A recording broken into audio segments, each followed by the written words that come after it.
to Mussolini, a Life. My name is Jack Ferris, and I'll be talking about the beginning of Mussolini's fascist reign and what comes to known as the wannabe Roman Empire. Now, throwing it off to Ty Sandy with more on Mussolini's name.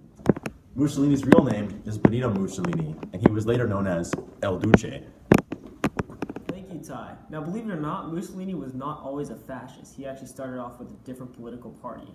Now, throwing it off to Cameron and Liam with more on that. Before Mussolini was a fascist, he was a socialist. Socialist word around from his newspaper called Forward. Thank you, guys. Now, Mussolini eventually broke ties with the Socialist Party over an argument about World War I. Now, Mussolini wanted to stay in the war while the Socialist Party wanted to get out of the war like a bunch of Frenchmen and just run away to some hidey hole. Now, Mussolini eventually joined up in the military and fought on the front lines of World War I. He was wounded and discharged. Now, when the Treaty of Versailles came out, Italy was still punished even though they switched sides and helped the Allies win the war. It's like when your mom asks you to do something, but then you do it and then you get in trouble. That's basically what happened with Italy. They got in trouble even though they did the right thing. And so with that anger, Mussolini gathered a bunch of his nationalist friends, which I can only assume look like this, and together they formed, with a bunch of other nationalist parties, formed together one big party called the Fascist Party. Now here's Gino and Landon with more on that. The Fascist Party was formed in March 1919.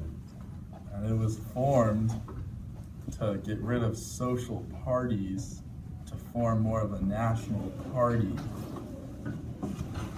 Thank you, guys. Now, Mussolini formed the Fascist Party, but he needed the group to kind of help control, help strike fear, and help get the word around. So thus he created the Black Shirts, thus the black shirt I'm wearing.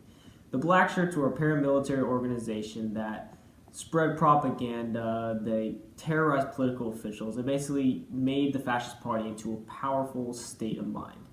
And also they wore pretty big belts, thus right here. The WWE would be completely jealous of the belts.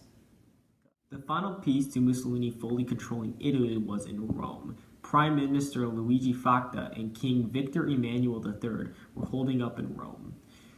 In October of 1922, Mussolini, the Black Shirts, and his fascist forces surrounded Rome.